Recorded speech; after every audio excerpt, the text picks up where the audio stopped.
través del internet. Que Dios bendiga ricamente sus vidas. Bendecimos a los hermanos que vienen desde Cuba, los padres de Frank. Un aplauso, que se sientan bien aquí en su nuevo país, Estados Unidos de América.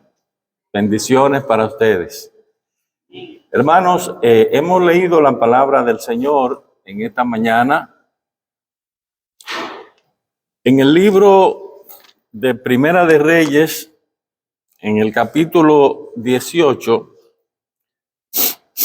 Aquí tenemos una historia donde Dios se manifestó de una forma poderosa para que su pueblo supiera cuán grande es su poder. Sabemos que hay dos fuerzas más poderosas que los hombres.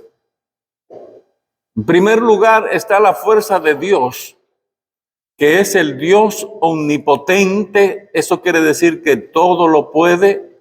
El Dios omnisciente, quiere decir que todo lo sabe.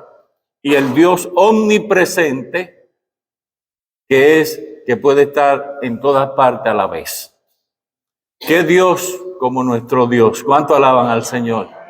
Tiene todas las características del ser supremo, del ser todopoderoso que habita en todas las partes.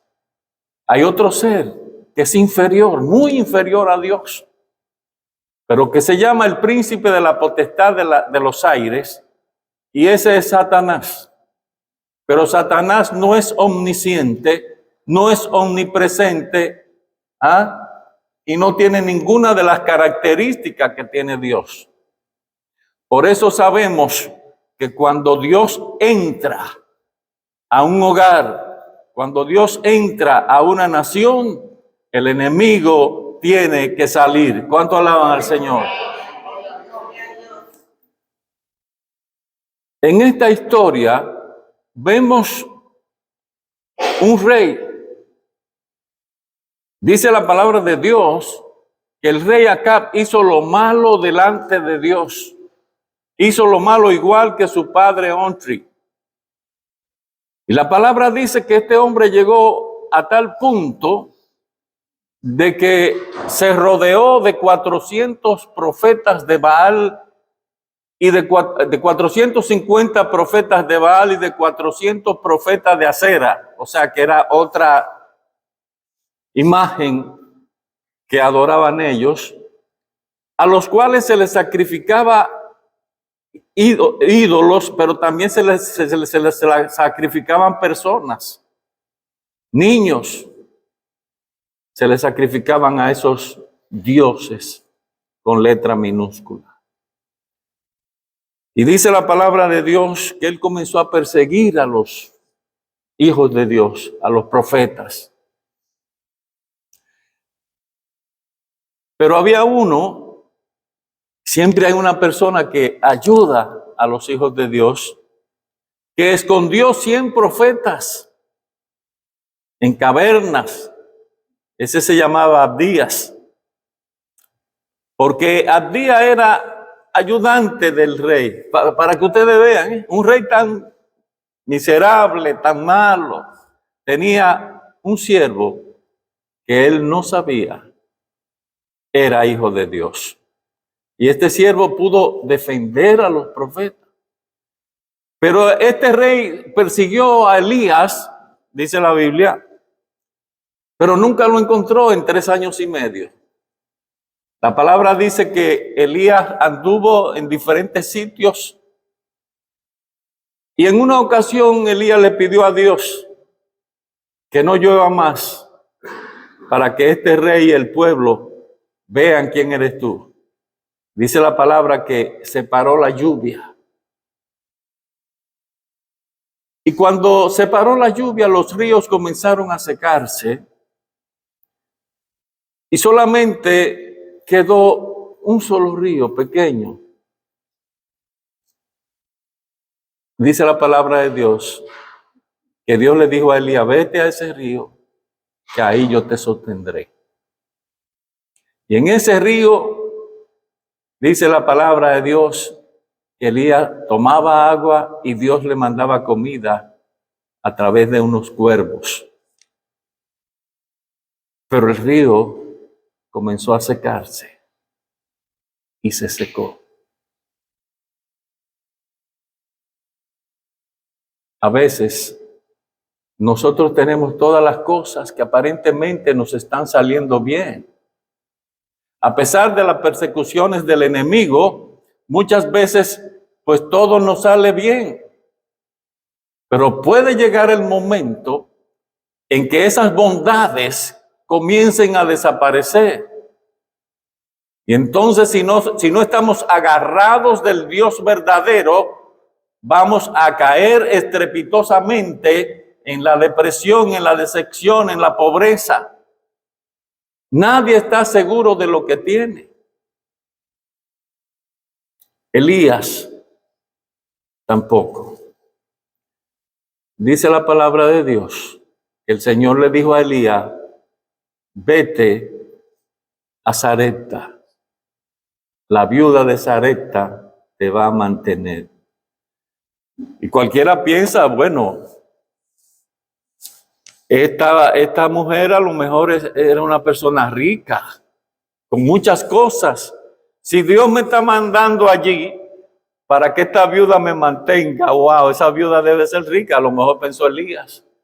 Pero cuando llegó allí, dice la palabra, que él miró la viuda y le dijo, dame algo de comer.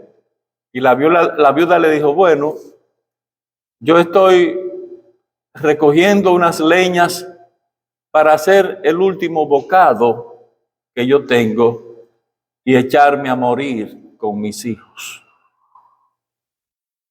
Cualquiera se pregunta, Señor, ¿y aquí fue que tú me enviaste?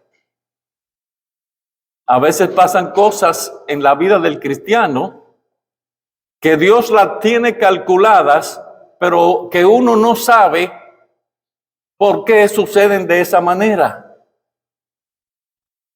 Dice la palabra de Dios que Elías se armó de fe, de valor, y confió en las promesas que Dios le había hecho, que esa viuda lo iba a mantener. Y dice, sí, ve, hazme una torta a mí, que Dios seguirá proveyendo para ti. Y dice la palabra de Dios que mientras Elías estuvo ahí, a la viuda no le faltó absolutamente nada. ¿Cuánto alaban al Señor? Hermanos, y a última hora, Elías se presenta donde el rey Acab. ¿Qué encuentro? Acab le dice a Elías, tú eres el que turba a Israel, el que le hace cosas malas al pueblo. Y dice, llama a tus profetas, a los 450 de Baal y a los 400 de Acera, que son los que comen alrededor de ti, de tu mesa. Imagínate, este rey mantenía alrededor de 850 profetas, pero profetas falsos. ¿Cuánto alaban al Señor? Los profetas que hay deben ser profetas de Dios. Y si Dios le envía una profecía a una persona, debe estar bien segura de que esa profecía viene de parte de Dios. ¿Cuánto alaban a Dios? Ninguna profecía que te dé alguien puede ir en contra de la palabra de Dios. Ahí andan muchos profetas profetizando cosas que no están delante de Dios, sujetas a la palabra. Un profeta dijo a un hermano que yo conocí, pues el Señor me dice que te cases con esta hermana de la iglesia y dejes la que tú tienes. ¿Es bíblico eso? No, nunca. Esa profecía no viene de Dios, esa profecía viene del diablo. De manera, hermanos, que tenemos que estar convencidos y tenemos que estar seguros de quién nos dice una profecía. Estaba yo en una reunión de jóvenes, así como yo, y entonces estoy ahí con todos los jóvenes y viene un profeta a hablar y entonces, bueno, nadie tenía canas, nada más que yo. Nadie tenía arruguita en la cara, nada más que yo. Anita andaba conmigo, pero a Anita no le salen arrugas. La gloria sea para Dios. Entonces, pues, wow. Y yo veía a todo el mundo con su cabello bien, nadie era calvo. La cosa es que el profeta comenzó a ir por los bancos y a profetizar. Y entonces cuando se acerca a mí, parece que me vio ya que, no sé, a lo mejor le dio la impresión de que yo me iba de este mundo. Y entonces me puso la mano sobre la cabeza y me dijo, prepara tu casa que vas a morir. Ay, Dios mío. Se me metió un frío de ahí para allá. Alaba lo que él vive. Entonces, yo le dije, yo quiero hablar contigo cuando termine el culto. Y lo llamé atrás. Y le dije, ¿tú estás seguro de que esa profecía te vino de parte de Dios? Y se quedó titubeando. Bueno, yo lo sentí y te lo dije. Y entonces le dije, pero cuando uno da una profecía tiene que estar seguro de que es verdad. Para yo prepararme y si me voy. Porque dicen, bueno, puede ser. Digo, o además tú me diste esa profecía porque tú me viste los cabellos blancos y a nadie más tú le viste la cabeza blanca. Y él comenzó a reírse. Digo, bye bye. Adiós, bye. Entonces, hermano, no podemos actuar de esa manera. Cuando decimos una palabra profética, tiene que ser bíblica y tiene que ser real. ¿Cuánto alaban al Señor? Elías llamó a estos profetas, pero sabiamente los profetas de Acera no fueron a la cita que Elías les dio. Solamente los 450 profetas de Baal. El título que yo le he puesto a este mensaje es reparemos nuestro altar personal y nuestro altar familiar. Reparemos nuestro altar familiar y nuestro altar personal. Dice que todo el pueblo vino junto con los 400 profetas de Baal y Elías se enfrentó a esos 400 profetas, 450 profetas, y les dijo, bueno, tomen ustedes el primer chance, órenle a su Dios, a ver si su Dios manda fuego, y ahí pues el holocausto se quema delante de su Dios. Pero yo estoy seguro que alrededor del cielo ahí, había un ejército de ángeles. ¿Cuánto alaban al Señor? Un ejército de ángeles evitando que los demonios pasaran y que hicieran algo con ese holocausto salvaje y ese holocausto, vamos a decir, impío. La palabra de Dios es fiel. Y Elías, en un sentido, le jugó una chanza a ellos y le dijo, bueno, ya a las 12 del día ellos no habían logrado nada. Y le dijo, pues miren, puede ser que su Dios esté durmiendo o haya salido de viaje. Llámenlo, a lo mejor vuelve o está durmiendo y con sus cosas ustedes lo despiertan. Y dice la palabra que ellos hasta se herían con cuchillos y botaban sangre sobre el altar que ellos hicieron. Y su Dios no les respondió. Ahora, ¿qué fue cuando ellos terminaron? Ya en la tarde no lograron nada. Dice la palabra de Dios que Elías, en el verso 30, dice, entonces Elías, dijo Elías a todo el pueblo, acercaos a mí. y todo el pueblo se le acercó. Y él arregló, en otra versión, reparó el altar de Jehová que estaba arruinado. Ahora yo me pregunto, nosotros somos un altar para Dios. Somos un altar para Dios a nivel personal y somos un altar para Dios a nivel familiar. ¿Qué tenemos que reparar en nuestro altar espiritual? ¿Qué tenemos que reparar en nuestro altar moral? ¿Qué tenemos que reparar en nuestro altar físico? Tenemos que reparar nuestros altares. ¿Cómo reparamos esos altares?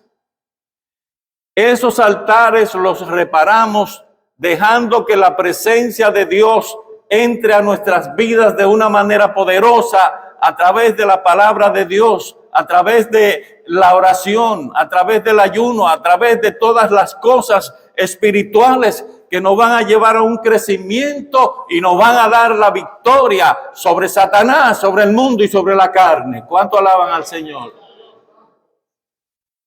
No hay nada que nos detenga si nos ponemos realmente en las manos de Dios. Pero el cristianismo no es un juego.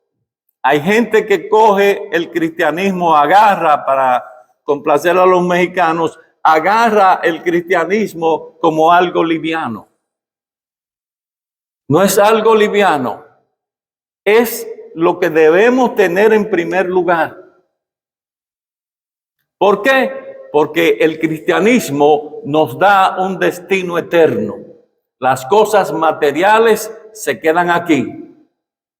Pero cuando usted es un cristiano de verdad, cuando usted ha recibido a Cristo como su Salvador, tiene la esperanza de vida eterna. ¿Cuánto alaban a Dios en esta mañana? Y está seguro de que si usted muere o si el Señor viene en este momento, usted va a ir a morar con Dios. ¿Cuánto le alaban? No es cuestión, hermano, de venir a la iglesia quizás 1 o 2 veces al mes. Eso lo puede hacer cualquiera. Es vivir una vida que a Dios le agrade. Ni siquiera yo, ni siquiera mi esposa, que estamos todos los domingos en la iglesia, que estamos en los estudios bíblicos, que estamos en todo. No, eso no nos salva. Eso nos ayuda a que nuestro altar se vaya renovando de día en día. ¿Cuánto alaban al Señor? Hay un hombre que trajo a su vida, a su casa, la presencia de Dios. Cuando reparamos nuestro altar espiritual es cuando traemos la presencia de Dios a nuestras vidas. Este hombre se llamó Obed-Edom. En 2 de Samuel, capítulo 6, vamos a leer 2 de Samuel, capítulo 6. Gloria a Dios. Y en el verso número 11,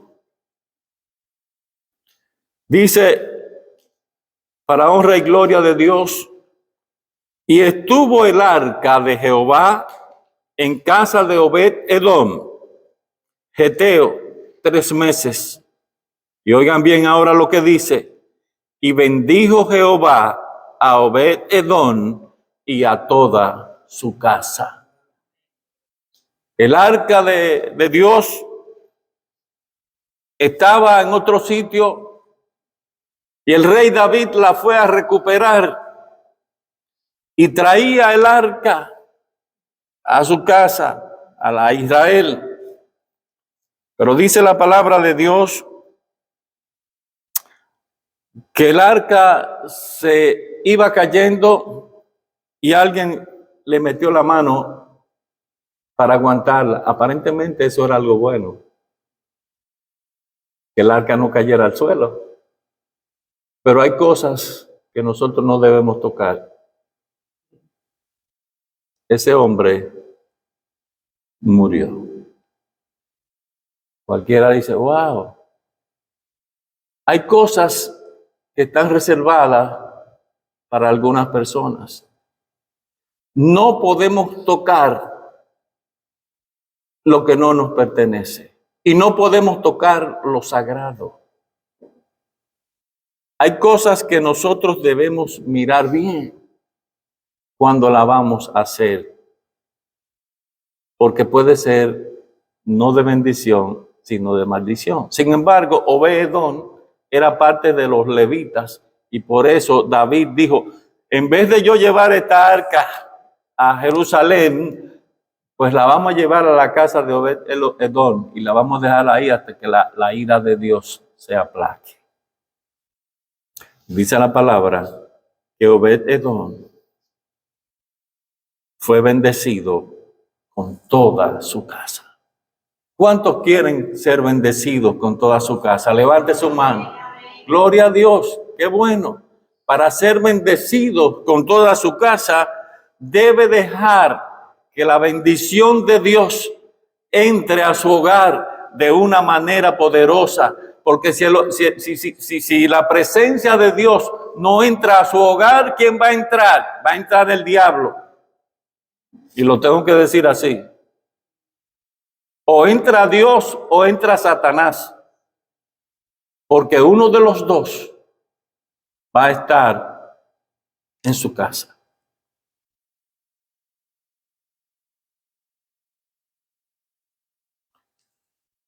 Elías no tomó miedo, no cogió miedo, como dicen. Y al final, cuando los 450 profetas de Baal no pudieron hacer nada, Elías dice, vamos a hacerlo diferente. Échenle agua ahí al altar que yo acabo de reparar. El agua que le echaron fueron 3 o 4 cántaros de agua y todo se llenó de agua. ¿Ve? La zanja, todo lo que hicieron en el altar se llenó de agua. Y pensando nosotros en que esa es una figura del agua espiritual, la palabra de Dios nos dice que cuando el Señor Jesucristo se entrevistó, vamos a decir así, se topó con la mujer samaritana en el pozo de Jacob en Samaria, dice la palabra de Dios que él le ofreció agua. Y entonces la samaritana dijo, bueno, tú no tienes con qué sacarla, ¿de dónde me va a dar agua? Entonces el Señor le contestó, cualquiera que bebiere de esa agua volverá a tener sed, mas el que bebiere del agua que yo le daré no tendrá sed jamás, sino que de su interior correrán ríos de agua viva que salten para vida eterna. ¿Cuánto alaban al Señor? Y eso es lo que necesita la gente, tener esa agua de vida que salta para vida eterna, gloria a Dios. Y esa mujer, como dije en un mensaje pasado, era una mujer bastante pecadora. Todos somos pecadores, pero esa mujer se pasaba. Tenía 5 maridos, había tenido 5 maridos y el que tenía se lo había robado a otra. Eran 6 con ese. Así que no era fácil la mujer. De todas maneras, ella fue la primera evangelista de Samaria. Hermano que me escucha, amigo que me escucha a través del internet, no importa la situación que tú hayas tenido en tu vida, no importa los pecados que hayas cometido, aquí está la sangre de Cristo que limpia y perdona y da salvación y da sanidad y da vida eterna. Gloria al Señor.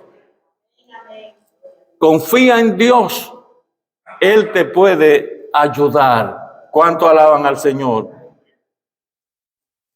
El agua representa también la unción y el aceite y todo lo que se derramaba sobre los sacerdotes, los que iban a ser ungidos, los reyes. Y fíjense que en Israel había una costumbre que en las fiestas en una de las fiestas echaban desde la parte de arriba del templo, por todos los escalones, vaciaban muchos cántaros de agua para que esa agua bendita, entre comillas, se regara por todas las partes a donde el agua pudiera llegar. Y el Señor Jesucristo dijo en esa ocasión: vengan a mí y quítense ustedes la sed que tienen, pero espiritual.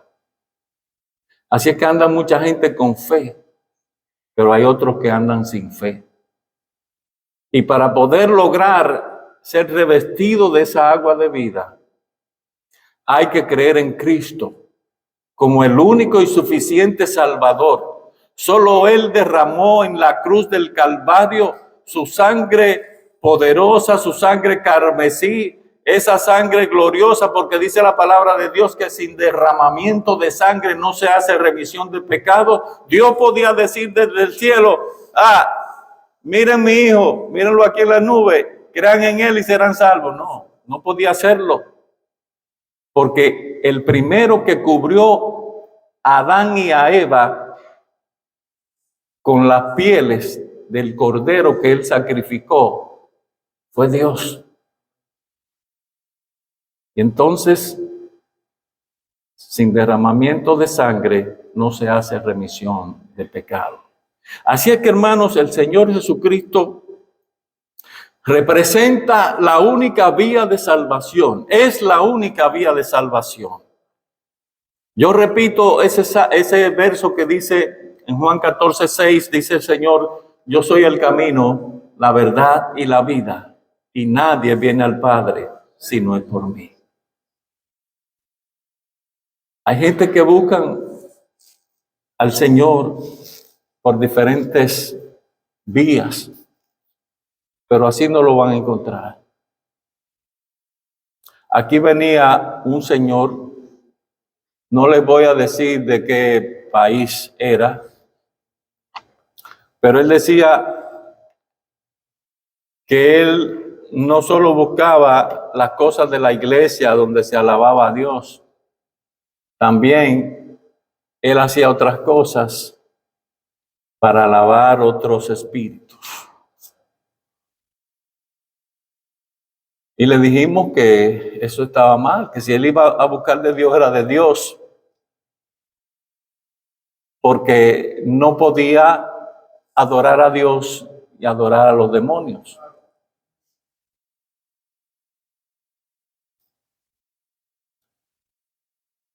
Y me dijo: no, es que yo soy un Yaruba, algo así me dijo, o Yoruba, o un Yorubá. Yo soy un Yorubá. Y digo, yo no sabía que era lo que era Yorubá. Yo a lo mejor me dijo, yo dije, bueno, este hombre a lo mejor me está diciendo que es rico o algo. Yo no sabía que era un Yorubá. Bueno, ya tú ves. Entonces, él pasó a la eternidad hace, qué sé yo, un tiempo, unos meses. Y quiera Dios que él haya dejado eso de adorar y de buscar espíritus malos y se haya consagrado solamente a Dios. Es mi esperanza. Porque si usted adora a Dios y trata de adorar al diablo, no va a conseguir nada. Así que, hermanos, cuando nosotros reparamos el altar de Dios en nuestras vidas, que es el altar personal mío, mi relación directa con Dios, y tenemos que preguntarnos cada día: ¿cómo está mi relación con Dios? ¿Cómo está mi vida con Dios? Sin pensar en más nada, la mía. ¿Qué estamos haciendo para agradar a Dios? Y era lo que un pastor decía en el retiro de pastores que tuvimos. No es lo que tú predicas, no es lo que tú haces, porque La novia que el Señor viene a buscar es de Él, no es tuya. Tú eres parte de la novia.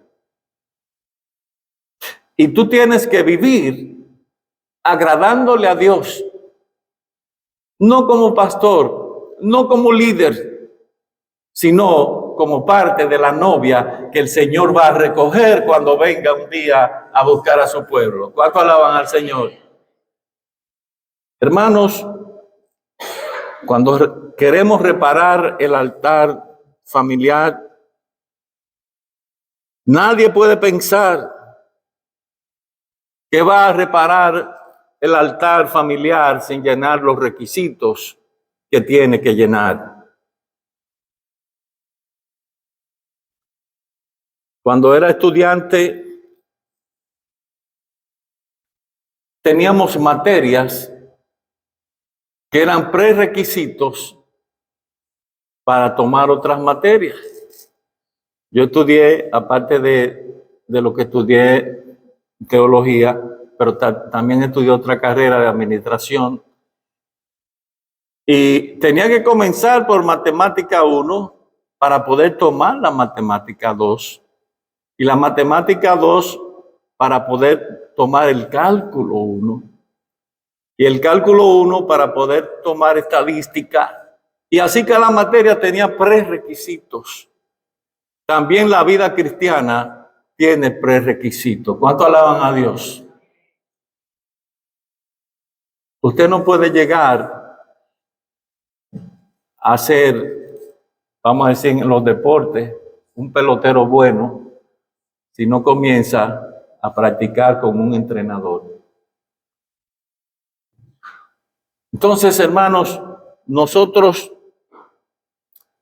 estamos en una situación que es cada día que tenemos que luchar. Hay tentaciones que se nos presentan, pero debemos rechazarlas. Tentaciones que no son fáciles. Y a veces no aparentan ser tentaciones, sino, bueno, una vez a mí fueron a ofrecerme a mi casa, y Anita es testigo, un amigo mío que nos graduamos juntos de administración de empresas. Él llegó a ser un alto en cuanto a la política y se acordó de mí y fue a buscarme y me dijo, mira, David, yo tengo para ti un puesto muy bueno en política para que tú hagas política por mi presidente. Aquí hay 100,000 pesos. 100,000 pesos eran casi $100,000 en ese tiempo. Y una, allá le llaman jipeta, una SUV nueva. Voy a decir los apellidos hace tanto tiempo. Mi amigo Buenrostro era su apellido. Fausto Buenrostro. Yo le dije, Fausto, yo soy pastor.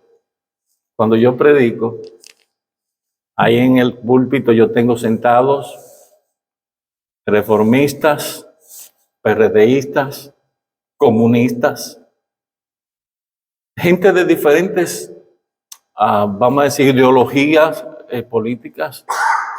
Yo no puedo trabajar para ningún partido, porque yo quiero decir la palabra de Dios sin compromiso. A veces hay cosas que aparentan buenas, pero que no son tan buenas. Y Dios no me ha faltado. ¿Cuánto alaban al Señor? En cuanto a dinero, no soy rico para que nadie vaya a cogerme prestado, pero tengo lo necesario para vivir. Dios nos ha suplido, así se dice, ¿verdad? Todas las cosas que necesitamos. Tenemos vivienda, tenemos como movernos, tenemos comida, tenemos todo eso. Anita y yo hemos dedicado nuestra vida al Señor por 50 años. La gloria sea para el Señor. Y les voy a decir, nunca nos ha pesado tomar esa decisión. Que Dios sea bendecido en esta mañana. Si tu altar no está arreglado en esta mañana, es una buena oportunidad para que lo arregle delante de Dios. Nadie es perfecto en esta tierra. Si algo tiene que reparar en este día, humíllate delante de Dios y dile: Señor, como dijo ese, he pecado contra el cielo y contra ti, y ya no soy digno de ser llamado tu hijo, pero hazme como uno de tus jornaleros. Yo no conozco la vida de nadie aquí. Conozco la de Anita un poquito. Pero, hermanos, lo más importante es honrar a Dios con nuestras vidas. Reparar nuestros altares. ¿Cuántos están leyendo la palabra de Dios diariamente? ¿Cuántos están reuniendo a su familia para hacer un culto devocional? ¿Cuántos hacen su devocional personal? ¿Cuántos piensan en las personas necesitadas para hacerles los favores que estén a su alcance? Es bueno que uno se haga una reflexión introspectiva de uno mismo. ¿Cuál es mi objetivo en la vida? ¿Es el rico? ¿Es el millonario? ¿Es ser un deportista famoso? ¿Cuál es mi meta? La meta del cristiano es crecer en la gracia de Dios. ¿Cuánto alaban al Señor?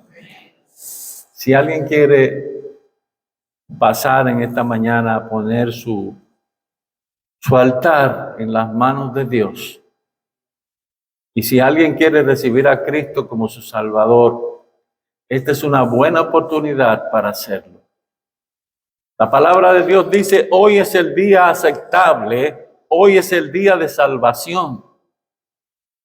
Y como dicen por ahí, no dejes para mañana lo que puedes hacer hoy. Hoy es el tiempo de Dios.